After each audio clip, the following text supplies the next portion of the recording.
भगवत गीता में सनातन धर्म की नीतियों का स्पष्ट वर्णन है।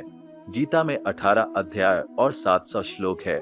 इसी ज्ञान रूपी महासागर की कुछ बूंदे सार के रूप में यहाँ प्रस्तुत की गई है। इन बूंदों को ग्रहण करके आप अपने जीवन को आशाओं से भरे और सुख एवं संपन्नता से परिपूर्ण जीवन जिएं। महाभारत के युद्ध के समय कुरुक्षेत्र की रणभूमि में भगवान श्री कृष्ण ने अर्जुन को जो उपदेश दिया है, उन्हीं उपदेशों का संकलन है श्रीमद् भगवद गीता। असल में ये उपदेशों का संकलन प्रश्न उत्तर के रूप में है।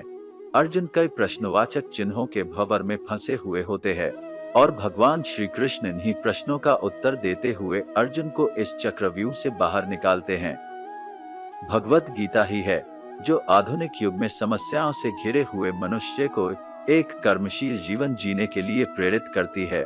गीता ऐसे प्रेरणादायक संदेशों का महासागर है जो जीवन से निराश मनुष्य को आशाओं से भर देती है।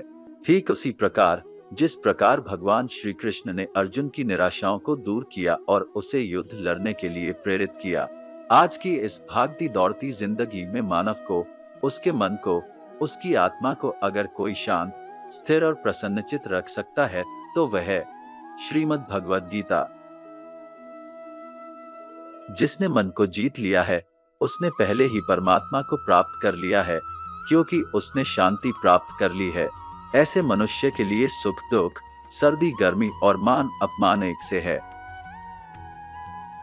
जो हुआ वह अच्छा हुआ, जो हो रहा है वह अच्छा हो रहा है, जो होगा वो भी अच्छा ही होगा।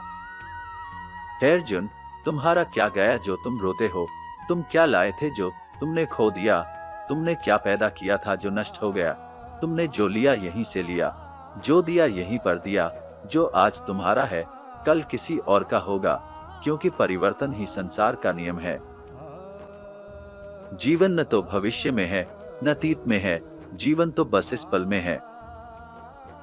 जन्म लेने वाले के लिए मृत्यु उतनी ही निश्चित है जितना कि मरने वाले के लिए जन्म लेना।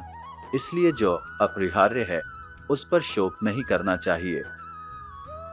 कोई भी व्यक्ति जो चाहे बन सकता है, यदि वह व्यक्ति एक विश्वास के साथ इच्छित वस्तु पर लगातार चिंतन करे। मैं सभी प्राणियों को एक समान रूप से देखता हूँ। मेरे लिए ना कोई कम प्रिय है ना ही ज्यादा, लेकिन जो मनुष्य मेरी प्रेम पूर्वक आराधना करते हैं वो मेरे भीतर रहते हैं और मैं उनके जीवन में आता हूँ। मनुष्य अपने विश्वास से निर्मित होता है। जैसा वह विश्वास करता है वैसा वह बन जाता है।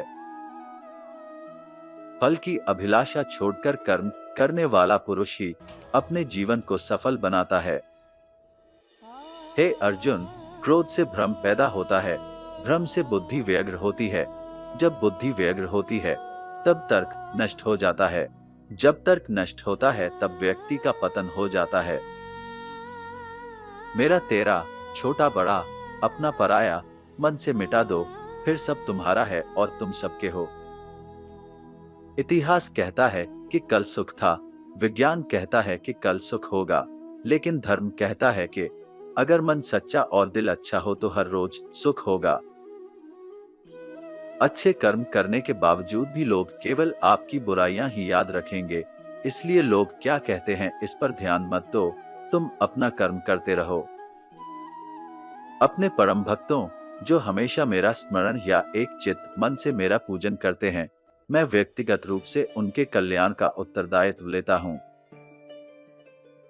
वह व्यक्ति जो अपनी मृत्यु के समय मुझे याद करते हुए अपना शरीर त्यागता है, वह मेरे धाम को प्राप्त होता है और इसमें कोई संशय नहीं है। जिस मनुष्य के अंदर ज्ञान की कमी और ईश्वर में श्रद्धा नहीं होती, वो मनुष्य जीवन में कभी भी आनंद और सफलता को प्राप्त नहीं कर पाता। जिस तरह प्रकाश की ज्योति अंधेरे में चमकती है, ठीक उसी प्रकार सत्य भी चमकता है। इसलिए हमेशा सत्य की राह पर चलना चाहिए। वह जो सभी इच्छाएं त्याग देता है और मैं और मेरा की लालसा और भावना से मुक्त हो जाता है, उसे शांति प्राप्त होती है।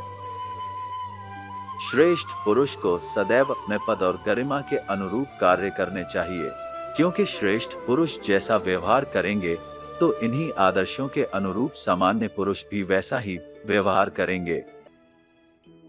मनुष्य का मन इंद्रियों के चक्रव्यूह के कारण भ्रमित रहता है, जो वासना, लालच, आलस्य जैसी बुरी आदतों से ग्रसित हो जाता है।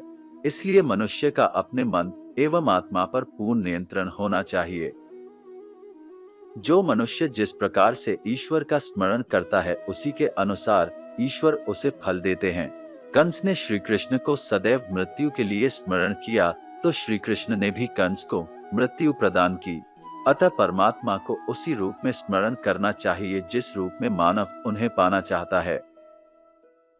मानव कल्याण ही भगवत गीता का प्रमुख उद्देश्य है। इसलिए मनुष्य को अपने कर्तव्यों का पालन करते समय मानव कल्याण को प्राथमिकता देना चाहिए। परिवर्तन ही संसार का नियम है।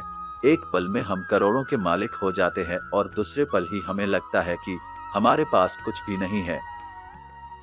न तो यह शरीर तुम्हारा है और न ही तुम इस शरीर के मालिक हो। यह शरीर 5 तत्वों से बना है: आग, जल, वायु, पृथ्वी और आकाश। एक दिन यह शरीर इन्हीं 5 तत्वों में विलीन हो जाएगा। समय से पहले और भाग्य से अधिक कभी किसी को कुछ नहीं मिलता है। आपका कीमती समय देने के लिए बहुत बहुत धन्यवाद।